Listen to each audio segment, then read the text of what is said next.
সুন্দর পরিবেশ। এই যে বাড়িগুলা, এগুলা আরবিদের, এখন বিদেশিরা থাকেন। তো আমি আপনাদেরকে এখন দেখাবো বহাসানের সুলতান কাবুস বিন সৈয়দ আল মুআজ্জমের প্রতিষ্ঠিত মসজিদ।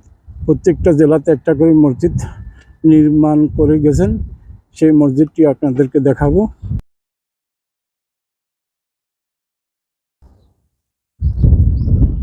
আসসালামু আলাইকুম রহমতুল্লাহ বরকাতুহু। YouTube channel Hasan hash 97, Facebook page Hasan blog hash 97 এর পক্ষে আমি হাসান আপনাদেরকে স্বাগত জানাচ্ছি। আশা করি সবাই ভালো আছেন।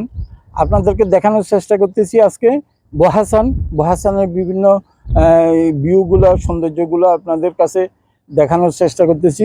এখন চলে আসছি বহাসান কাবুস মসজিদে। কাবুস মসজিদের কম্পাউন্ডটা খুব বড়।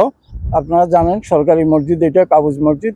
এখানে একটা অংশে খেজুর গাছ লাগিয়েছেন, আরেকটা অংশে ফুল গাছ লাগিয়েছেন সবুজ অরণ্যের জন্য। সবুজায়নের যে প্রকল্প হাতে নিয়েছেন ওমান সরকার, সেই প্রকল্প বাস্তবায়নের জন্য আপনারা দেখতে পাচ্ছেন কি সুন্দর না পরিবেশ। এই যে এদিকে দেখুন, সবুজে সবুজ, সবুজে সবুজ অরণ্য, সবুজে সবুজ, শুধু সবুজ আর সবুজ, সবুজ আর সবুজ। কি সুন্দর লাগতেছে। যখনই আপনাদের মন খারাপ হয়ে যাবে চলে আসুন এখানে মসজিদের কম্পাউন্ডে, নামাজ আদায় করলেন, সেখানে প্রশান্তি, গাছের ছায়া নিলেন, নিঃশ্বাস নিলেন, সৌন্দর্য উপভোগ করলেন। শুধু শান্তি আর শান্তি। এই শান্তি পাওয়ার জন্য চলে আসুন আপনারা এই যে মসজিদ কম্পাউন্ডে আসুন, নামাজ আদায় করুন এবং সৌন্দর্য উপভোগ করুন। সরকার প্রত্যেকটা মুসল্লির জন্য এবং প্রত্যেকটা নাগরিকের জন্য এক সুন্দরের মহা তৈরি করে রাখছেন, সবাইকে যেন এই সৌন্দর্য উপভোগ করতে পারেন। সেজন্য মসজিদ আর কি দেখাবো, মসজিদ আর কি বলবো। মসজিদ তো মাশাআল্লাহ, যেই অর্থ খরচ করে, যেই টেকনিক্যাল ইউজ করে নির্মাণ করা হয়েছে, যা তো আর বলার অপেক্ষা রাখে না। ভিতরে অংশ আর কি, মসজিদ তো মসজিদে, সৌন্দর্যের আর কোনো নেই, শেষ নেই। এক এক দরজা জানালা যা আপনাকে আকৃষ্ট করবে।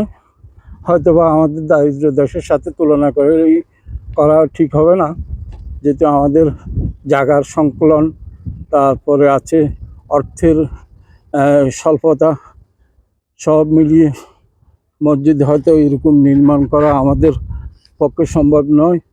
তাই আমি সেই দিকে তুলনা করব না। যেটা আমি দেখানোর চেষ্টা করতেছি যে আপনারা যারা বহাসান ছিলেন, ওমান ছিলেন, ওমান হয়তো 90 দশকে যারা আসছেন, আমি যখন 1988 সালে আসলাম, তখন ছায়া নেওয়ার জন্য, একটু রেস্ট নেওয়ার জন্য একটা গাছ খুঁজি পাওয়া দূর ছিল, পেতাম না। কিছু বন্য গাছ ছিল যেটাকে কাটা গাছ বলা হয়, সেই কাটা গাছ। আর এখন দেখুন কি সুন্দরভাবে সাজিয়ে রাখছে গাছগুলোকে। এগুলোর সৌন্দর্য মুগ্ধ করবে আপনাকে।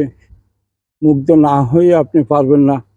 আপনারা যখনই মন চাইবে তখনই চলে আসেন এই করার জন্য। এই সৌন্দর্য আপনাদেরকে নিশ্চয়ই প্রশান্তি দিবে মনের এবং শারীরিক। চলে আসুন, নামাজ আদায় করুন, তার সাথে সাথে শান্তি উপভোগ করুন। বন্ধুরা, শিল্পীর নিপুণ হাতে দেখুন কি সুন্দরভাবে সাজিয়ে রাখছেন বাগান, ফুল, ফল, যদিও সরি ফল নাই।